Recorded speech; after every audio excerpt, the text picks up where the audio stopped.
Allahu akbar walillahi alhamd. Kwana biyu kacal da suka wuce baya, shugaban ƙasan America Trump ya fito yake shishigi, yake ɗagawa, yake cewa zai mayar da gabas ta tsakiya ƙasashen musulmai, ce zai mayar da su jahannama matuƙar sun ƙi amsa ƙudurorinsa na zalunci dangane da ƙasan Palestine. Yana wannan shishigin da kwana ɗaya sai ga gargaɗi ya zo masa daga Allah, sai ga jan kunne ya zo masa daga Allah mai girma da ɗaukaka. Sai Allah ta'ala ya turo gobara da iska mai ƙarfi a ɗaya daga cikin manya-manyan biranen ƙasan America, Los Angeles. Allah ta'ala ya turo musu wato iska haɗe da gobara. Allah ta'ala ya ƙona wannan garin ƙurmus.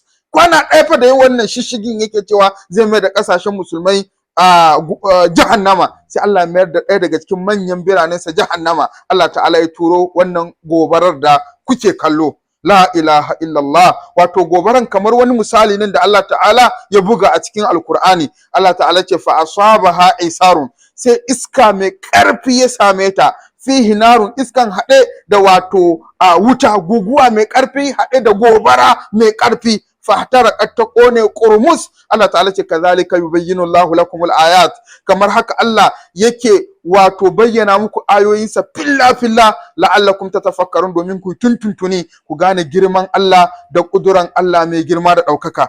Allah maɗaukakin sarki ya turo wannan guguwa tare da wato wuta mai ƙarfi, ya ƙone wannan garin ƙurmus. Wannan gobaran hasashen da aka yi baya, ba mu san abin da zai faru nan gaba ba.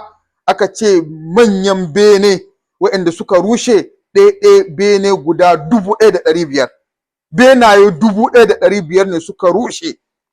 Sannan mutanen da suka gudu, suka bar gidajensu, suka bar motocinsu, suka bar duk abubuwan da suka mallaka, suka gudu da ransu, suka yi gudun hijira. Aka ce wato mutum kimanin 100,000, mutum kimanin 100,000 ne suka bar duk abin da suka mallaka, suka gudu da ransu. Sannan dukiya kuma aka ce an yi asaran kimanin dalar Amerika biliyan 57 gobaran kwana ɗaya. La ilaha illallah.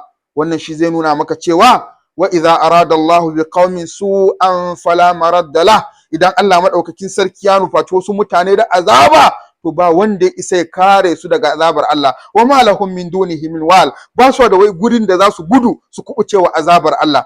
Kaga duk karfin Amerikan da suke kuri da shi, wannan karfin nasu da ke sa su girman kai, amma ba su iya kare wa kansu azabar nan da Allah ta'ala ya nuface su da shi ba. Ba su iya kare kansu daga wannan gargaɗi da jan kunnen da Allah ya turo musu ba. Wannan shi zai nuna maka cewa ƙarfin nasu ƙarya ne, ba abun da suka isa a gaban ƙudurar Allah mai girma da ɗaukaka. Idan Allah ya turo musu azaba, wallahi ba su isa su kare kansu daga azabar Allah ba. Bayan sun yi wa Allah shishigi da ɗagawa, Allah ya turo wannan jarrabawar kuma, sai gashi suna ihu, suna kiran Allah ɗin kuma, suna oh my god, suna ta kiran Allah ɗin kuma. Yanzu ba wanda suke neman bukatarsa da agajinsa kamar Allah mai girma da ɗaukaka. Wallahi ƙasashen musulmai da za su yi riko da addini su hannu biyu, wallahi waɗannan kafuran ba abin da suka isa su yi musu, saboda waɗannan kafuran wallahi ba abin da suka isa a gaban ƙudurar Ubangiji mai girma da ɗaukaka. Kwana ɗaya da wannan shishigin sai ga amsa ya zo masa daga Allah.